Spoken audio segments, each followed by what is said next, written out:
Hi, so I'm back with another video, and as you notice, I'm rocking my Barbados t-shirt today for a very important reason. Saturday, April the sorry, my brain is a bit sometimes. So Saturday 28th was National Heroes Day in Barbados. Yes, you heard me right. When I heard me, April 28th 2018 was National Heroes Day in Barbados, and that celebrated all the 10 national heroes of Barbados. So what do you think I'm going to talk about today on this beautiful Wednesday? I'm going to talk about the national heroes of Barbados. Now, I was originally going to do this video on Saturday, the actual day, but my head was not having it. I had a massive headache, so I was just like, let me just leave it, see how I feel the next week. And here we are the next week, and I'm feeling better, so there we go. So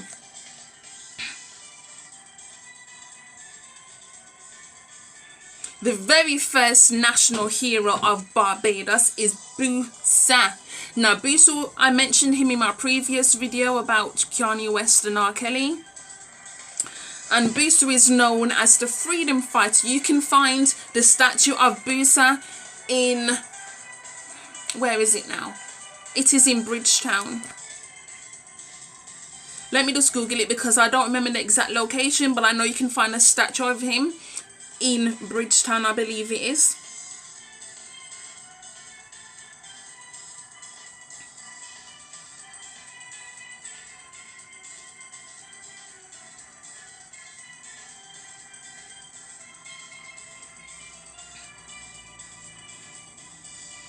Yes, so his emancipation statue is in Bridgetown, Barbados. It's in the roundabout. Now, a lot of people, when they go to Bridgetown, they tend to miss it because it depends how you get to Bridgetown. If you're on a ZR van, you may not notice the statue. There is another statue that's in Bridgetown, but it's in actual Bridgetown. But the one of Boosa is on a roundabout, but it's in Bridgetown, but it's on a roundabout, so a lot of people tend to miss it. If you're not looking for it, you will not if you're not looking for it, you will probably miss it. So here we go. So Boosa, as far as we know, he was born free in West Africa. They believe he was Nigerian. They don't know his birth name. They don't know the year he was born, because I believe back then birth dates were not recorded, so nobody knows the year he was born. They only know when he died because of the rebellion. But what they do know is that, according to this website, totallybarbados.com, I shall be posting a link in the description box. So it says what is known is that he was captured by African slave merchants in the late 18th century, sold to the British, then transported as a slave to Barbados. What is also known is that Boosa had strength of character and a passion to enforce change. It is this courage and sheer determination that is recorded in the history books. The man Barbadians fondly remember as Boosa played an integral role in changing the social and political climate of the island forever. And it also says, notes, existing records do show there was a slave called Boosa who worked on a plantation in St. Philip around the time of his rebellion. So they're just saying that just in case anyone thinks that, oh, he probably didn't exist. There was a slave called Boosa, and he was in St. Philip.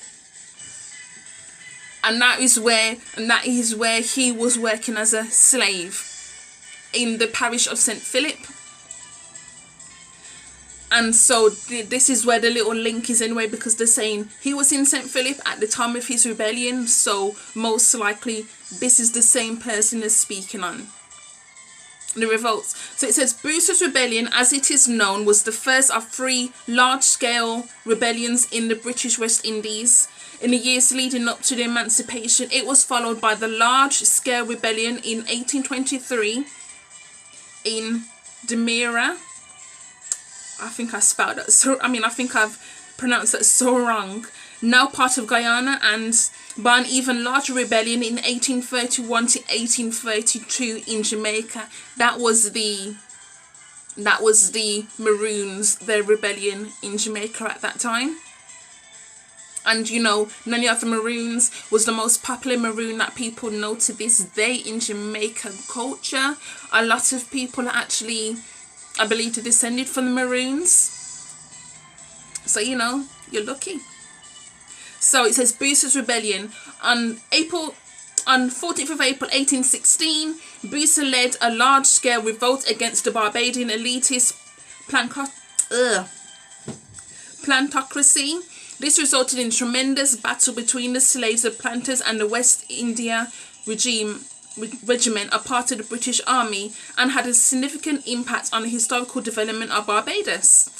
It was the largest slave revolt in Barbadian history, lasting 2 days, whereby hundreds of slaves rose in rebellion under the leadership of Boosa. The planning was undertaken at a number of sugar estates, and among his collaborators were Washington Franklin, John and Nanny Grigg, a senior domestic slave, as well as a number of other slaves and black revolutionaries.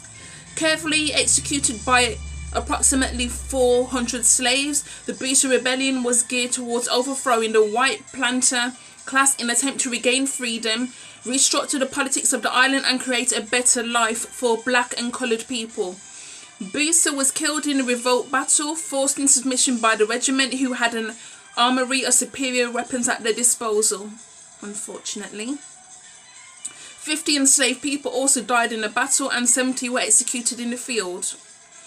And it also says, another note, another 300 were taken to Bridgetown for trial, 144 were executed, and 132 were sent away to another island. They didn't want the chance of the slaves rebelling again, so they said, we're going to kill some of you, and the rest of you, we're going to take you to another island. The slave rebellion is documented as the most significant revolt in the history of Barbados. In 1985, 169 years after the revolt, a large bronze statue, the Emancipation statue, was erected on a roundabout situated on an ABC highway in honour of Boosa.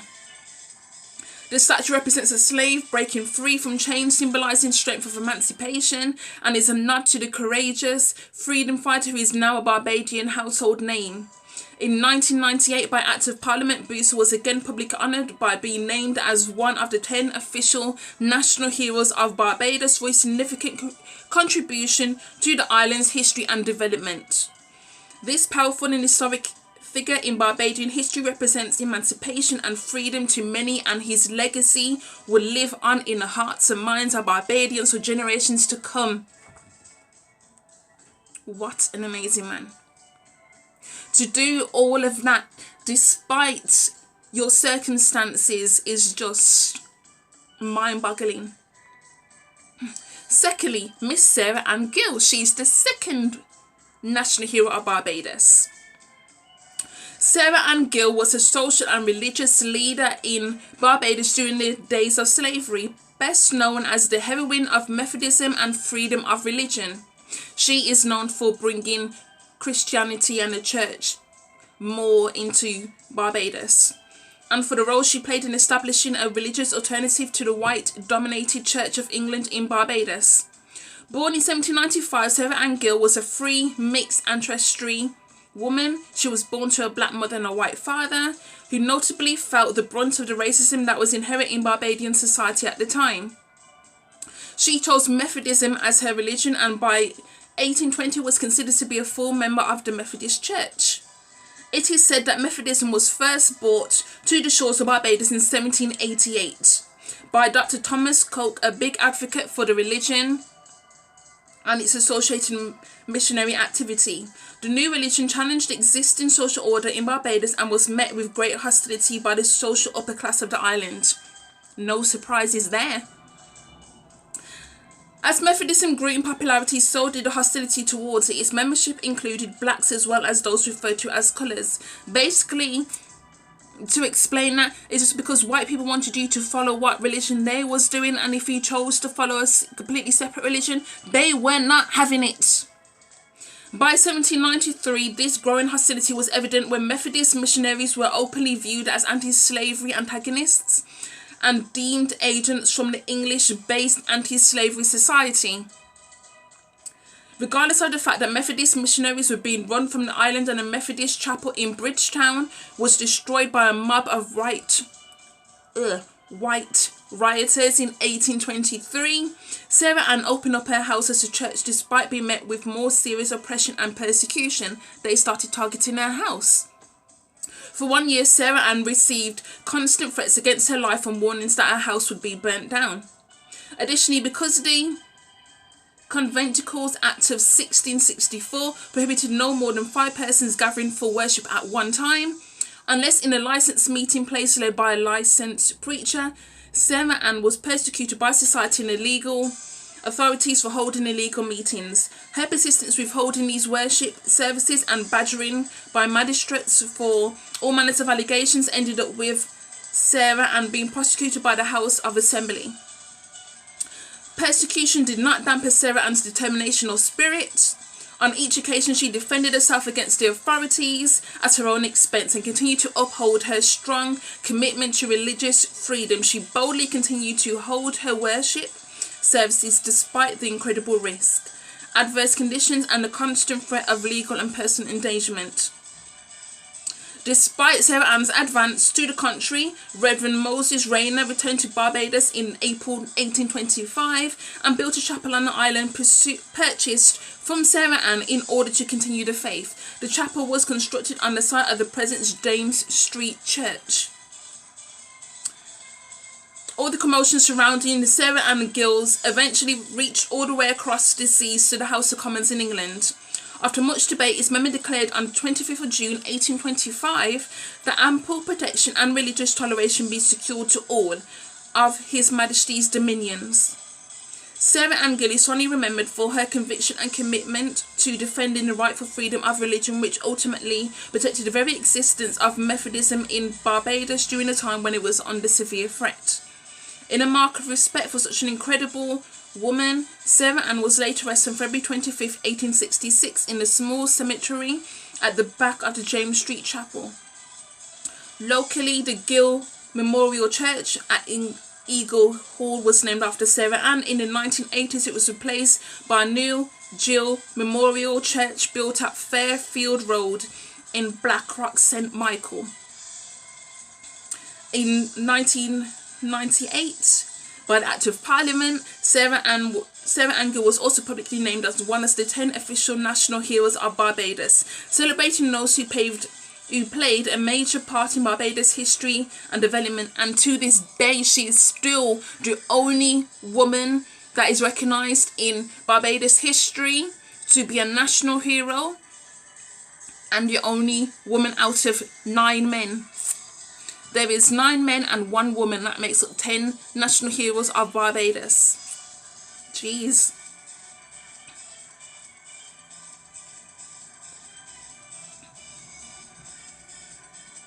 Next we have Samuel Jackman Prescott. He is known as the defender of human rights. The Right Excellent Samuel Jackman Prescott was born in 1806 to Lydia Smith, a free coloured woman, and William Prescott, a wealthy white landowner. Prescott's primary cause was to improve the conditions of free coloured people and to fight for the liberation of slaves in Barbados. Although political in nature, Prescott was initially excluded from Barbadian politics due to the law of 1697 that stated that all voters, be white, own 10 acres of land and be of Christian religion. Even though he was a well-educated journalist and an acknowledged leader, he was thrown out of the Barbados House of Representatives for observing the political process like any other citizen was entitled to. Samuel Jackman Prescott was named after a rich planter from St. Peter's, Samuel Jackman. A gifted writer, Samuel Jackman Prescott used the power of his pen to encourage social consciousness in Barbados. Prescott's clever use of print media allowed certain views to be freely expressed, encouraged discussions on important topics, and stimulated change in society. He spoke out on the taboo racial and labour issues and quickly became known as a dangerous revolutionary and an enemy of the established order of the island. In 1836, non-whites were given their first newspaper, which was called the New Times. Prescott served for 8 months as an editor without pay till the job was taken away from him as his ideas were seen as too radical. Prescott then moved on to another newspaper called The Liberal, founded by the poor whites in targeting the island's working and middle-class people, irrespective of colour. In an attempt to unite the masses against the powerful white plantocracy, the newspaper focused on issues like social injustice and the abolition of slavery, and supported reforms that affected all classes in the community. After the Liberal newspaper fell into financial difficulty, Thomas Harris and Samuel Jackman bought it, with Prescott retaining his editorial freedom. Although a social justice campaigner and a fierce defender of the rights of blacks, in 1840 Prescott was also charged with criminal libel and placed in jail for 8 days. Prescott began his political work in 1829 and his popularity quickly grew. He openly dedicated his life to creating a better social environment for all, so much so that in 1831 he successfully won the right for free coloured people to vote. Woo! Just as white people could. In June 1814, Prescott also travelled to London to attend the World's Anti-Slavery Convention. Continuing his work in July 1840, Prescott wrote to the colonial office in Barbados as a leader of the coloured community to protest the high prices landowners were putting on small plots of land. There was also an especially significant move by Prescott, since white landowners were using this to prevent other races from entering the land-owning middle class. No surprises there. And hence also prevent their ability to vote. Investigations by the colonial office confirmed Prescott's suspicions, and although Prescott was successful in getting a change in the law, the effect was minimal. On the 6th of June 1843, Prescott was elected as one of the 2 members in the city of Bridgetown, making history as the first person of African descent to be elected into the Barbados Parliament and to sit in the House of Assembly. This was a particularly triumphant victory for Prescott, not only to overcome the prejudices of his time, but also because it was not a secret ballot. Samuel Jackman Prescott also helped form the political organisation known as the Liberal Party, with a small group of white members from the House of Assembly. They continued to fight for social justice for 25 years, and the party became known as the Opposition. In 1860, Samuel Jackson Prescott retired from Parliament and accepted the position of Judge of the Assistant Court of Appeal. The Right Excellent Samuel Jackson Prescott passed away in 1871 at the age of 61 and is buried in St. Mary's Churchyard. One of Prescott's major accomplishments includes assisting black people to develop and implement educational programs so they could challenge the elitist plantocracy. He continuously fought for the establishment of primary, secondary and tertiary education, which is university, for the children of former slaves, and also encouraged the Secretary of State to review classes in the Police Act, which unjustly sought to maintain unfair distinctions between white and coloured people. Because of his work in relation to creating educational facilities for the children of ex-slaves, the Samuel Jackman Prescott Polytechnic in Barbados is named in his honour. He is also featured on the $1 note. He was also featured on the $1 note from 1973, the $5 note from 1973 to 1986, and on the $20 note. The $20 note was redesigned in 1985 and 2000. However, Prescott's portrait remains as a feature. Postage stamps with portraits of both Sir James Lyon, the governor who removed the restraints on coloured people's right to vote, and Samuel Jackman Prescott, who also issued in 2006 to commemorate this momentous and historical event. In 1998, by the Act of Parliament, the Order of the National Heroes Act, Prescott was also publicly honoured by being named as one of the 10 official national heroes of Barbados because of his significant contributions to the island's history and development. An admirable gentleman who tirelessly campaigned for the rights of the underprivileged, his invaluable contribution to the nation will forever remain in the hearts of all Barbadians. I don't disagree.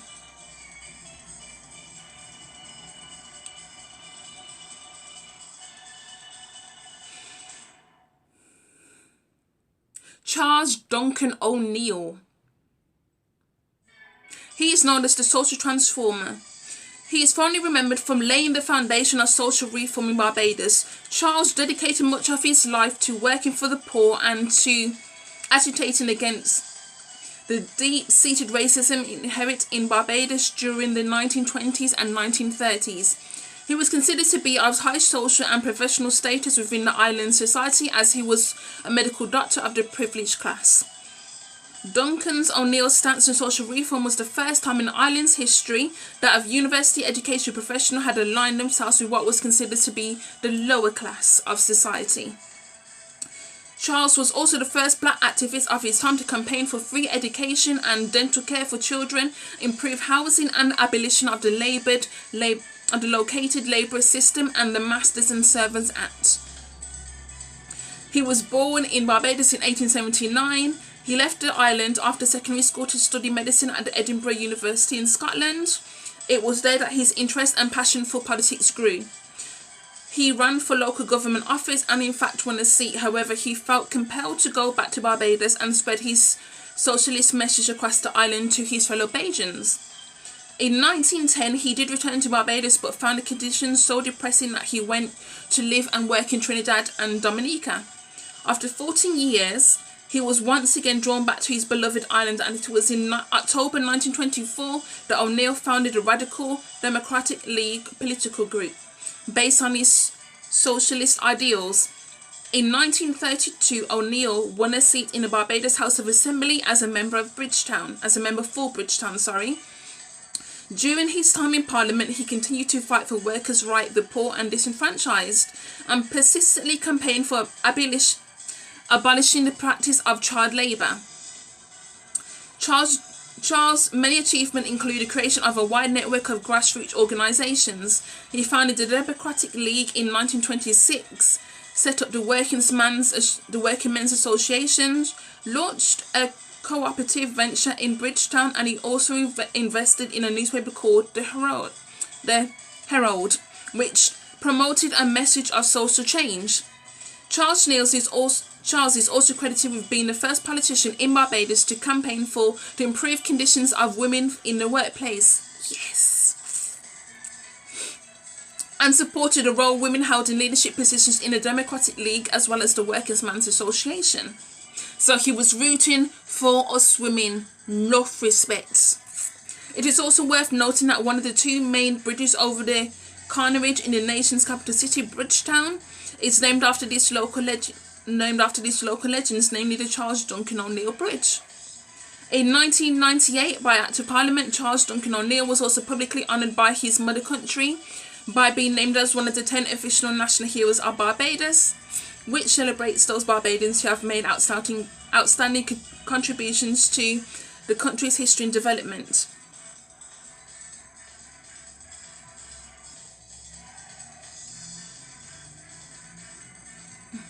Sir Grantley Herbert Adams. He is the one which Grantley Adams Airport, which is the only airport in Barbados, it is named after him. Yes, it is. If you didn't know, Sir Grantley Adams Airport is named after him. He is known as the West Indian statesman and social reformer. Sir Grantley Adams was born in 1898 in St. Michael, Barbados. Sir Grantley Adams is most notably a Barbadian and British West Indian statesman, founder of the Barbados Labour Party, the BLP, and the first Premier of Barbados. In fact, it is said that it was the political prowess of Sir Grantley Adams that set Barbados on the path to its independence from Britain. That's what I like to hear. He was educated in Barbados at the Harrison College, and in 1918 he won the Barbados Scholarship and left the island to undertake his undergraduate studies at Oxford University. Sir Grantley Adams played one match of first-class cricket as a wicket-keeper for Barbados. In 1929, Adams married Grace Fawn and had one child, called Tom Adams, who later himself won the Barbados Scholarship and also attended Oxford to become a lawyer. Just to note, in 1976, following in his father's political footsteps, Tom Adams was elected as Barbados' second Prime Minister. Sir Granny Adams is probably best known for dethroning the plantocracy in Barbados, and he worked tirelessly to bring social and political transformation within Barbadian society. He helped form the Barbados Progressive League, which became known as the Barbados Labour Party in 1938. Adams was soon elected as the BLP leader, a position he held to 1941. The BLP emerged around the time of the civil unrest in Barbados, sparked by the deportation order of fellow Barbadian activist and national hero Clement Payne. Payne shared St. Granny Adams' passion to break free from the oppression of plantocracy in Barbados and encouraged the working masses to seek a better life. Seen as a dangerous revolutionary, he was given a deportation order, sparking riots island-wide. The ever-present advocate for human rights and social justice, Adams, a young attorney at the time, fought for Payne's return to Barbados. Adams, aware of the sensitivity of the situation, then advised Payne not to dispute the deportation order. Hence, Clement Payne was deported to Trinidad and Tobago and prohibited from entering Barbados again. Sir Granny Adams was president of the Barbados Workers' Union from 1941 to 1951, an organisation which fellow national hero Sir Hugh Worrell Springer formed. In 1947, Adams was elected president of the Caribbean Labour Congress in Jamaica, which historically brought together the political Caribbean. Granny Adams was associated with various important pieces of legislation which sets the stage for social change in Barbados: the Barbados Workmen's Compensation Act, amendment to the Barbados Education Act, establishment of a wages board and labour department, the ability of women to vote on equal terms with men, increase of old age pension, improved work conditions for shop assistants, increases in the public service, the Deepwater Harbour and the Queen Elizabeth Hospital. In his campaign against the elitist regime and in pursuit of true democracy, Sir Granny Adams secured the introduction of universal adult suffrage in 1951. Then in 1954, when full ministerial government was introduced in Barbados, Adams was elected first Premier. He was also instrumental in the founding of the International Confederation of Free Trade Unions. He left the government of Barbados to work on building the regional West Indies Federation, becoming its Prime Minister in 1958 and serving his role till 1962. After the formal dissolution of the West Indies Federation in 1962, Sir Granny Adams returned home to Barbados. In 1966, he was re-elected to the House of Assembly by the people of St. Joseph and assumed the role of the leader of the opposition, the BLP. In 1970, Adams was forced to resign from Parliament due to ailing health, and he died in 1976 at age 73, which is really not that old at all. He is buried in St. Michael at the Anglican Cathedral Church of St. Michael. He earned his reputation as one of the region's most outstanding political leaders and has been honoured accordingly. In recognition of his contribution to Barbados and the wider Caribbean region, Her Majesty the Queen of England knighted Granny Adams in 1957. I won't say my thoughts on the Queen at this moment. Barbados' only airport, Granny Adams International Airport, is what I named when I started talking about Granny Adams, is named in honour of the former Premier and political activist, as is the secondary school in St. Joseph, the constituency he represented until he retired from politics. His image also appears on the Barbados $100 bill, and there is a statue in his honour in front of the government headquarters in St. Michael. He also shares the ABC Highway, the main highway in Barbados, opened in 1989 with two other famous Barbadian politicians. He's some Tom Adams and Errol Barrow. And in 1988, he was publicly honoured by being named as one of the 10 official national heroes of Barbados.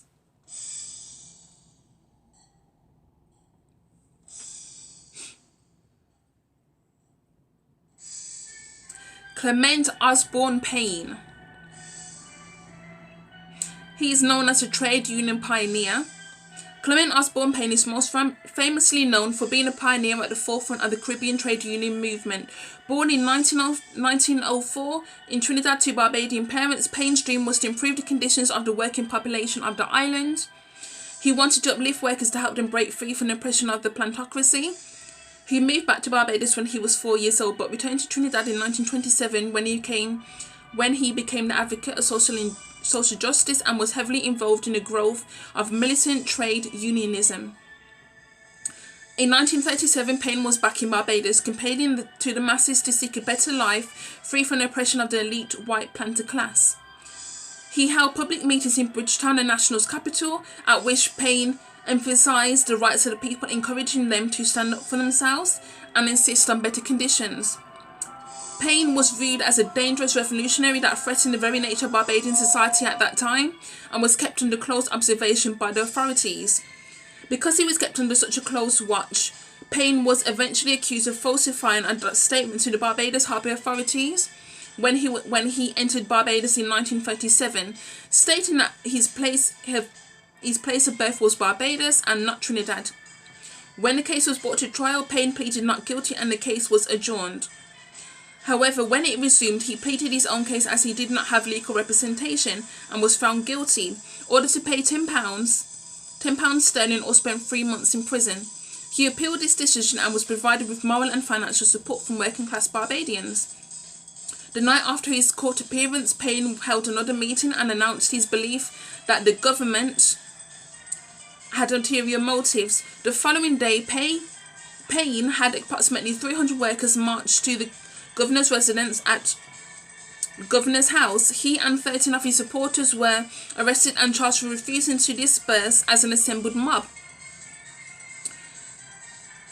Interesting, all were granted bail with the exception of Clement Osborne Payne, who was remanded into custody. Nevertheless, on the 26th of July 1937, Payne won his appeal against the conviction. However, he was still ordered to leave the island. Payne's supporters hired a young attorney, Granny Adams, to represent him. Adams, aware of the sensitivity of the situation, advised Payne not to dispute the deportation order. Hence, Payne was deported and prohibited from entering Barbados again. The action of the authorities and the governor, Mark Young, incited the general public into a frenzy. Rioting continued for 4 days island-wide, which saw the commercial district severely damaged. Cars were pushed into the sea or smashed. Shop windows were broken and there was chaos all over. The rioting left 14 people dead, 47 wounded, 500 arrested, and millions of dollars worth of damage to property. As a result, the British government ordered a commission of inquiry, the Moyne Commission, to investigate the situation in Barbados and other British West Indian colonies. The commission determined that all the claims and charges were to be sustained and decided that Payne's social reforms should be implanted, first and foremost being the introduction of the trade unionism legislation. On the 7th of April 1941, Clement Payne collapsed while speaking at a political meeting in Trinidad and passed away shortly.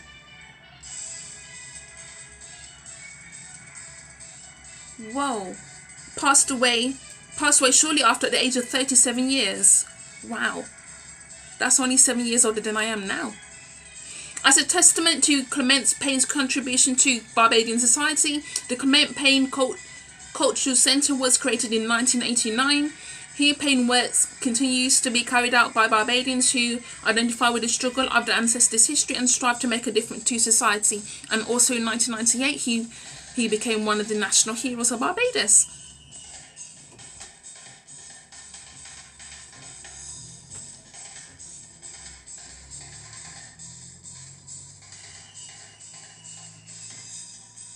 Sir Hugh Worrell Springer.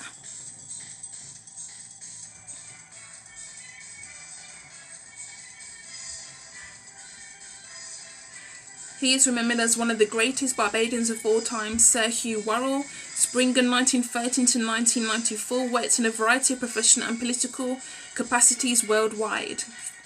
He was an educator, a politician, and leader of organised labour, served in Parliament and was a member of the House of Assembly, just to name a few of his posts. Throughout his life, Sir Hugh Worrell Springer held all manner of prestigious positions such as the first General Secretary of the Barbados Workers' Union, the General Secretary of the Barbados Labour Party, the Acting Governor and Commander-in-Chief of Barbados, the Director of the Commonwealth Education Liaisons Unit, the Commonwealth Assistant Secretary General, and the Secretary General of the Association of the Commonwealth Universities, which was a lot for one person. The Springer Memorial School was officially opened on the 1st of October 1964 by the Acting Governor Commander-in-Chief of the island, His Excellency Sir Hugh Worrell Springer.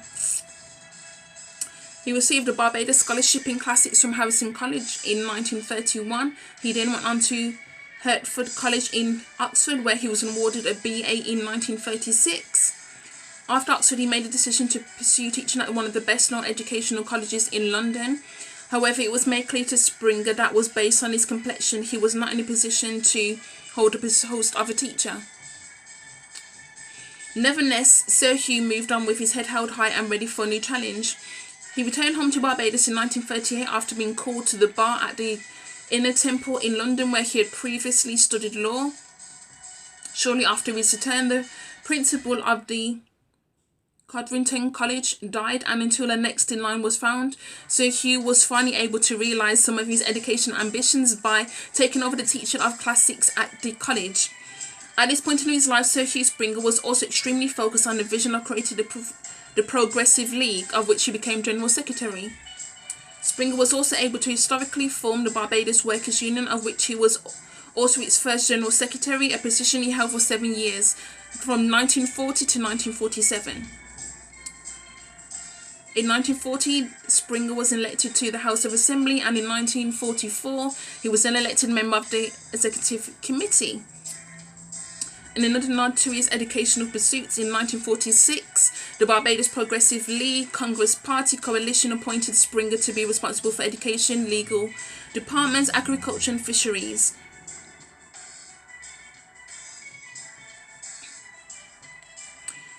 Upon his return to the University of the West Indies, Springer then took up the post of Director of the Institute of Education.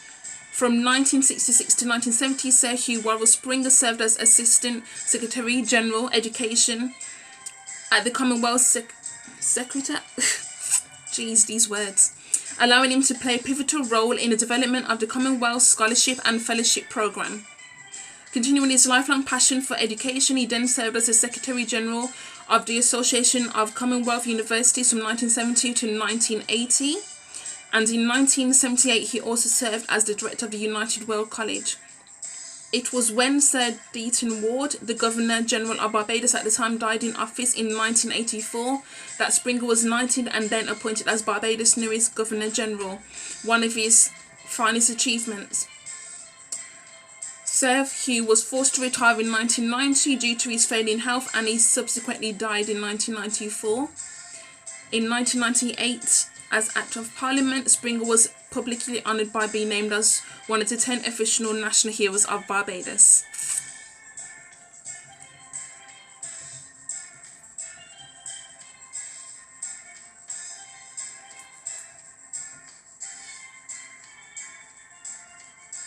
Sir Frank Leslie Walcott. He is known as a man of and for the people. He was most notably a passionate Barbadian trade unionist, a politician and an ambassador, playing a pivotal role in organising the Barbados labour movement.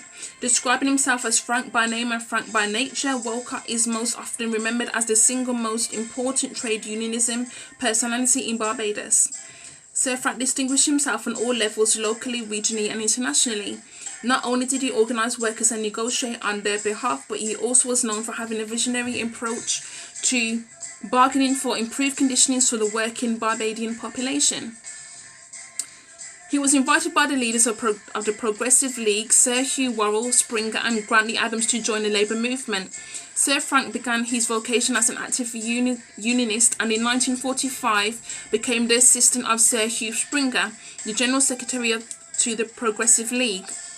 Only a year later, in 1946, Walcott became fully employed by the island's first trade union, the Barbados Workers' Union, and when Sir Hugh left the union in 1947, it was Sir Frank Walcott who was appointed as a successor to the Barbados Workers' Union, pursued his General Secretary position. He also served 3 separate terms as President of the Caribbean Congress of Labour, as well as serving in the governing body of the International Labour Organization.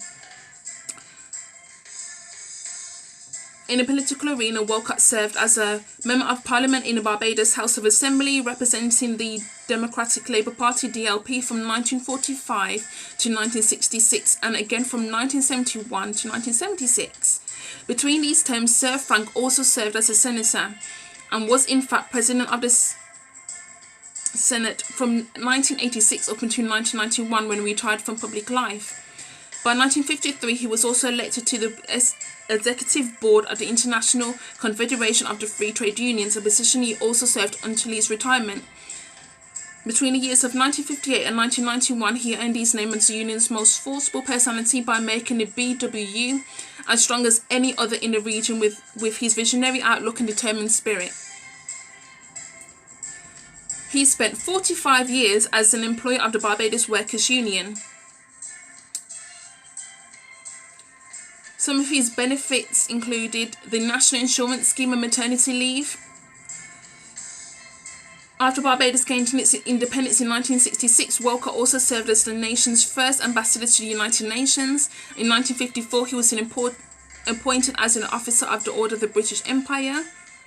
In 1987, Walcott was also bestowed the highest honour in Barbados, the Knight of St. Andrew of the Order Barbados. The Sir Frank Walcott Building in St. Michael, Barbados is also named in his honour.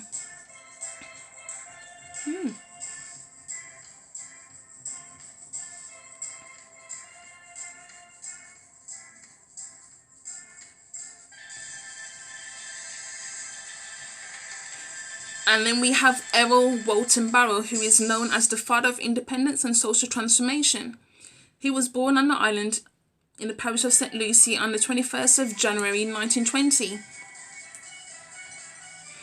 He was known as a social activist and political leader, and was the first Prime Minister of Barbados, also known as the father of independence and social transformation. Barrow's life is full of significant accomplishments. He also served in the Royal Air Force during World War II, but he then also went on to study law and economics to become an attorney at law. After returning to Barbados in 1950, Barrow was elected to the Barbados Parliament in 1951 as part of the Barbados Labour Party. Disillusioned with the state of Barbadian politics at the time, he sought his political alternative and subsequently in 1955 formed the Democratic Labour Party DLP, going on to become the party leader in 1958. He served as the Premier of Barbados from 1961 to 1966 and proudly led his country to independence from Great Britain, thus becoming the island's first Prime Minister. He held his highly respected position for 10 years until 1976, when the BLP was re-elected back into office. Remarkably, in 1986, after almost 10 years as a leader of the opposition, Barrow was again overwhelmingly elected as Prime Minister of Barbados. However, a year after his re-election, Barrow suddenly collapsed and died in his home on the 1st of June 1987, passing away while still in office. During his time in office, Barrow led the DLP to many significant social and political advances, accelerating industrial development, expanding the island's tourism industry, the introduction of the National Health Insurance and Social Security, and the expansion of free education on all levels. In 1965, Barrow also led the foundation of the Caribbean Free Trade Association, which is called CRIFTA, that's the acronym, which later evolved into the Caribbean Community, CARICOM. In fact, it was Barrow, together with other leaders of the Caribbean regions, who helped to enact the Treaty of the Chaqueremas to strengthen the political and economic relations between the English-speaking Caribbean territories.